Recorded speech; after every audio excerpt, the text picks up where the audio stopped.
প্রিয় শিক্ষার্থী, আসসালামু আলাইকুম। আশা করি তোমরা সকলে ভালো আছো। তো আজ আমি তোমাদের সাথে আলোচনা করব তোমাদের চতুর্থ শ্রেণীর প্রাথমিক গণিত বই থেকে প্রথম সাময়িক পরীক্ষা বা প্রথম প্রান্তিক মূল্যায়নে কেমন প্রশ্ন হতে পারে তেমন একটি গুরুত্বপূর্ণ চূড়ান্ত মডেল প্রশ্ন নিয়ে আলোচনা করব।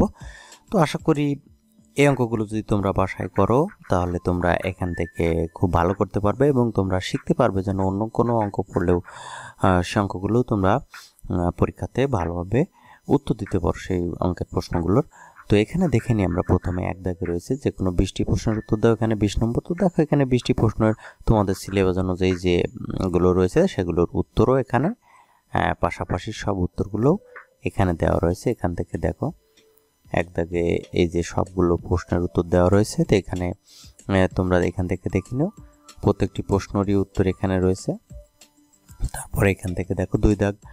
এখন 2 দাগের প্রশ্ন এখানে 3টি অংশ রয়েছে, 3টি প্রশ্নের মান বন্টন আলাদা আলাদা। এখানে রয়েছে 3 দাগের অথবা, তারপরে 2 দাগের অথবা, তারপরে 3 দাগ, 3 দাগের অথবা এখানে রয়েছে, অথবা প্রত্যেকটি প্রশ্নের আলাদা আলাদা মান বন্টন রয়েছে। তারপর দেখো এখানে 4 দাগ, 4 দাগের অথবা প্রত্যেকটি থেকে একটি লিখতে হবে, প্রত্যেকটি দাগ থেকে যে কোনো একটি অথবা মূল প্রশ্নটি। তারপরে এখানে 5 দাগ, 5 দাগের অথবা, তারপরে আছে 6 দাগ, 6 দাগের প্রশ্নেরও 3টি অংশ রয়েছে। এই 3টি অংশেরই আলাদা আলাদা উত্তর এবং আলাদা আলাদা নাম্বার পাবে। অথবা রয়েছে, তারপরে রয়েছে দেখো এখানে 7 দাগ, 7 দাগ রয়েছে। তারপর দেখো এখানে রয়েছে 8 দাগ, 8 দাগের অথবা রয়েছে। তারপরে 9 দাগ। তোমাদের সিলেবাস অনুযায়ী এখানে দেওয়া রয়েছে এখানে যেগুলো তোমাদের প্রশ্ন আসতে পারে বা যেরকম প্রশ্ন আসতে পারে সেরকমই। তারপরে 10 দাগ, তারপরে এখানে দেখো 11 দাগে রয়েছে।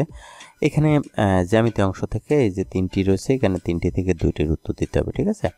এই যে এটা অঙ্কন করতে হবে এবং এর 3টি করে বৈশিষ্ট্য লিখার কথা বলেছে, বা প্রশ্ন থাকবে যে একটি সমকোণ অঙ্কন করো এবং অঙ্কিত চিত্রের 3টি বৈশিষ্ট্য লেখো, বা এখানে তোমাকে উল্লেখ করে দিতে পারে, একটা মাপ উল্লেখ করে দিতে পারে, সে মাপ অনুযায়ী তোমাকে এটা অঙ্কন করে এর বৈশিষ্ট্য লিখতে হতে পারে।